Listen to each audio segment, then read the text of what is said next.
Good afternoon. Thank you for being here. I'm honored that Acting Secretary of Commerce, Becky Blank, and Presidential Science Advisor, John Holdren, are among our many distinguished guests who are here today. Before I start, I would like to let you know that this will be a two-part program, and we ask you to please stay in your seats after the First Lady's remarks. At that time, we'll hear a panel of guests who will delve further into today's important topic.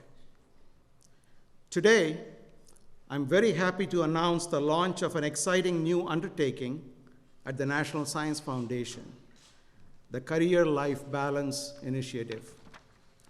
This activity will enhance existing NSF policies and practices and implement new ones over time, subject to budget reality, of course, to provide flexibility for aspiring graduate students, postdocs, and researchers whom we support. This initiative is intended to advance the nation's ability to recruit and retain talented scientists and engineers here at home in the US in our educational institutions.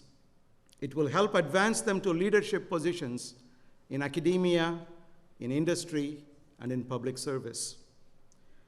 This is an important step in NSF's quest, the administration's quest, and really everyone's quest to establish a better balance between the responsibilities and demands of work lives and family lives. This initiative offers equal benefits to men and women developing careers. They will prove especially valuable to women who more often than not are the ones who suspend or surrender promising professional careers to take on the responsibilities associated with starting a family and caring for dependent family members. Why is this important? We need strategies that broaden the participation of those who are underrepresented, especially in science, technology, engineering, and math, or STEM. These strategies to tap the historically underrepresented talent of women, minorities, and persons with disabilities are essential to our future innovation, economic prosperity, and global leadership. Today's announcements represent one such strategy. NSF cannot do this alone. Given its pivotal role as a major funder of the nation's fundamental scientific enterprise, NSF bears responsibility to help workplaces creatively enable scientists and engineers to meet career and family demands. As women weigh career aspirations against conflicting life events, such as the birth or adoption of a child, duties of raising children and providing elder care, family-friendly policies help prevent them from being forced to make difficult decisions. They should not have to choose between their baby and the lab bench. Family formation, notably marriage and childbirth, accounts for the major loss of female talent from the job pool between the receipt of a PhD and achievement of a tenured position in the sciences. The statistics are overwhelming. Women account for about 41% of all new PhDs in science and engineering, but their share of full-time tenured or tenured track positions in academia is only about 28%. Following today's announcement, we will raise the visibility of existing policies and systematically incorporate them into proposal solicitations and grant reviews to make them systemic in the grant award process. For the sake of time, I mentioned just a few examples. Existing policies to become more systemic include no-cost extension of awards and flexible start dates for new awards for accommodation of key life events. We will provide grant supplements for research technicians to sustain ongoing research when investigators need to provide family care. We will collaborate with our higher education partners, such as the Association of American Universities and Association of Public and Land-Grant Universities, as well as with professional societies and other associations, such as the American Association of University Women, industry, and other government agencies, to facilitate the provision of parental medical leave, accommodations for dual career couples, and part-time options. Effective immediately, NSF will incorporate family-friendly practices and policies in NSF's career program, which is for young faculty members, and all postdoctoral programs.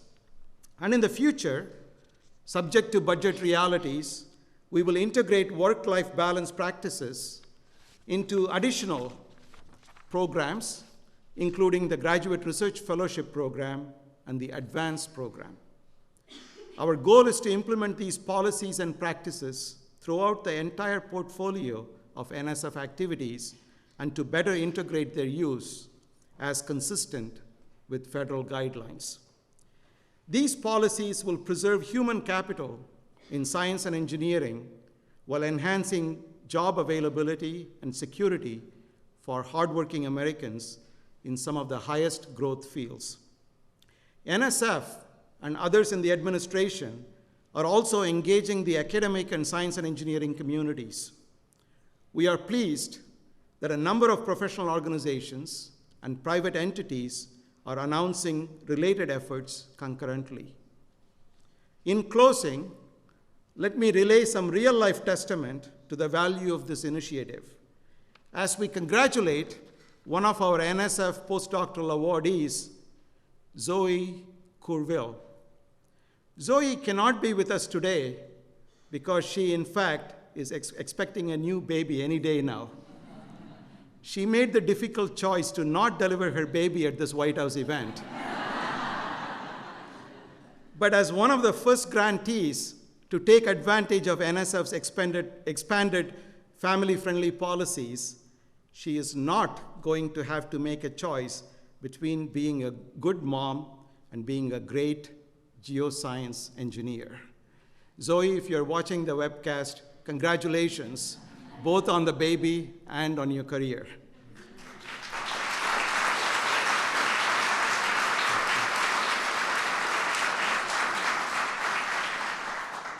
So with that, I thank you, and I turn this over to a special guest, Ms. Michelle Del Rio, who's a graduate student at the Foster School of Medicine at Texas Tech Health Science Center. She's the president of the Association of Women in Science, El Paso chapter, and she works very closely with underprivileged youth in Hispanic communities. Michelle Del Rio.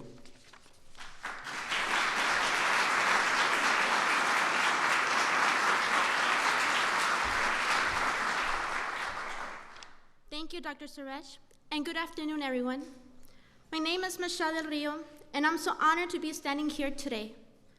I hope my professors and my boss will let me count this as an excused absence. As a graduate student in public health at the University of Texas at El Paso, and full-time lead technician of histology core in the Research and Development Center, Texas Tech Health Sciences Center, Paul Foster School of Medicine, I am proud to be a woman in a scientific field. But getting here has not been easy. Born and raised in El Paso's rich culture of Tex-Mex, I come from a family that values honesty, integrity, and hard work. My father has a high school education and works with fire sprinkler systems. My mother reached 3rd grade and now works maintenance at a furniture store. As the oldest of 3 children, I was expected to get a job and dedicate my life to raising my siblings and helping my parents with housework. But I wanted to go to college and study science. And though my family couldn't support me or fully understand why I wanted to go, I decided to go. I required a lot of balancing. As a full-time student, I juggled 2 part-time jobs and had to take care of my younger brother and sister because both of my parents worked. I missed some deadlines, but I learned from my mistakes. And I graduated with a Bachelor's of Science in Biomedical Sciences with a minor in Chemistry, Psychology, and Spanish at age 22.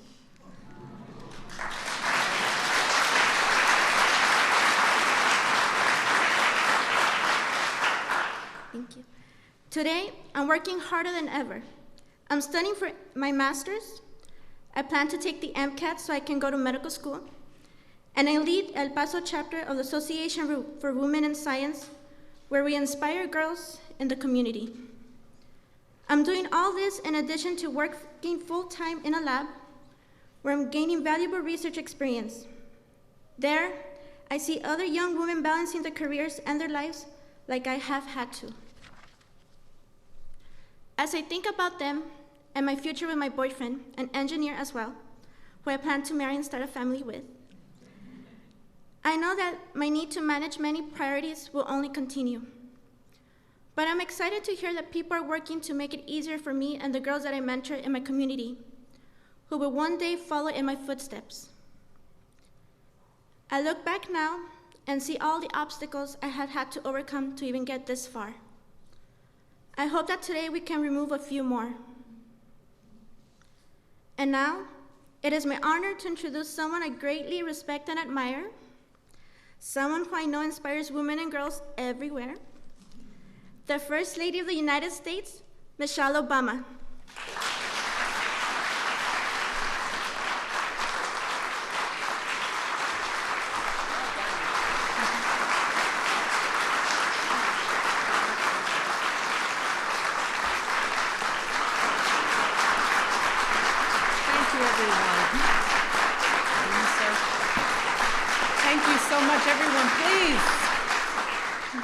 Let me welcome you all to the White House, and again, thank you, Michelle, for that very kind and inspirational story and introduction. We are all so proud of you. Now let's give Michelle a round of applause.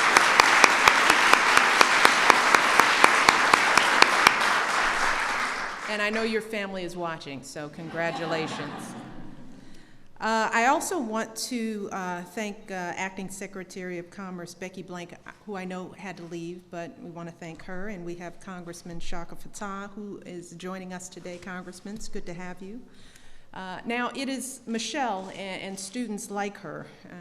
They are the reason why we're here today. Now more than ever, we can't afford to throw barriers in front of someone who had the hunger to be the first in her family to go to college, someone who worked full-time to put herself through school while keeping up with her younger brothers and sisters, someone who is proving the doubters wrong every single day. This country simply can't afford to miss out on someone like that, and fortunately, in Michelle's case, we didn't. So today is also about helping every little girl in this country believe that she can be the next Michelle Del Rio, right? It's about showing every child that a scientist isn't just something you hear about in biology class, that a doctor isn't someone you visit when you're sick. Instead, young people, particularly our girls, need to understand that doctors and scientists are something that anyone can become, no matter how much money your family has, no matter where you come from, or whether you're a man or a woman. And that message is more important than ever in today's world. As my husband has said again and again, in order to meet the challenges of the next century, we have got to strengthen our role as the world's engine of scientific discovery and technological advancement. We need to educate the scientists who will make the next big discoveries that will fuel our economy. We need the highly skilled leaders who can teach in our classrooms, run our laboratories, and empower our industries for decades to come. And if we're going to out-innovate and out-educate the rest of the world, then we have to open doors to everyone. We can't afford to leave anyone out. We need all hands on deck. And that means clearing hurdles for women and girls as they navigate careers in science, technology, engineering, and math. And it starts with lighting the spark for science and math in elementary school and grade school. We talk about this all the time. I know for me, I'm a lawyer because I was bad at these subjects. It's what you opt out for. All lawyers in the room, you know it's true. We can't add and subtract, so we argue. And so encouraging girls early on not to lose heart in those fields and encouraging them through high school is important. But it also means making sure that these young women can keep pursuing their dreams in college and beyond. And we know that as people are building a career, as Michelle is, they're also working on building their families. And so often, it's working women who struggle to juggle their careers while caring for young children or an aging parent. That means it's tougher for them to rise to positions of leadership. It means that the highest rungs of the career ladder are sometimes out of reach. And too often in STEM fields, it means giving up on those careers entirely. But if we take some practical, common sense steps, we can keep these women in the STEM pipeline where we so desperately need them. And that is why I am so excited about this effort from the National Science Foundation. The folks at the NSF understand that you shouldn't be penalized or lose a chance to advance in your career because you were taking care of a new child or a mom or dad who's gotten sick. This is another way that my husband's administration is leading by example on issues like these. We all know that when you take steps to make life easier for working parents, it's a win for everyone. Workplace flexibility policies can increase worker productivity. It can decrease turnover rates. It can reduce absenteeism. It can attract the best workers, and it can help those workers keep their jobs. And that's why we've been working so hard to promote things like teleworking in the government, to support things like family and medical leave at the state level, and to launch a pilot program that evaluates workers on the quality of the work that they produce, not when or where they produce it. And it's why we've been out there working with businesses all around the country, encouraging them to share best practices around workplace flexibility and promoting the efforts of companies that are taking this issue on. And we're finding that more and more businesses are realizing that this is not only helpful to their workers, but it also helps their bottom line. And that's really the final point that I will make here this afternoon. Some may think that during difficult economic times, flexible policies like these are the last thing that we should be thinking about. But the fact is that in this environment, flexible policies become more important for both workers and employers. When folks are struggling to make ends meet, when they're taking on extra jobs or they're working longer hours, when every day is a high wire act and the checkbook is balanced on the thinnest edge, no one should be forced to choose between caring for their family and losing their job. No employer should lose a quality employee just because life happens. And life is happening to so many people throughout this country these days. And our country shouldn't lose out on its most promising talent because the career path is untenable. So we have got to do everything we can to keep fueling this country's engine of innovation and discovery.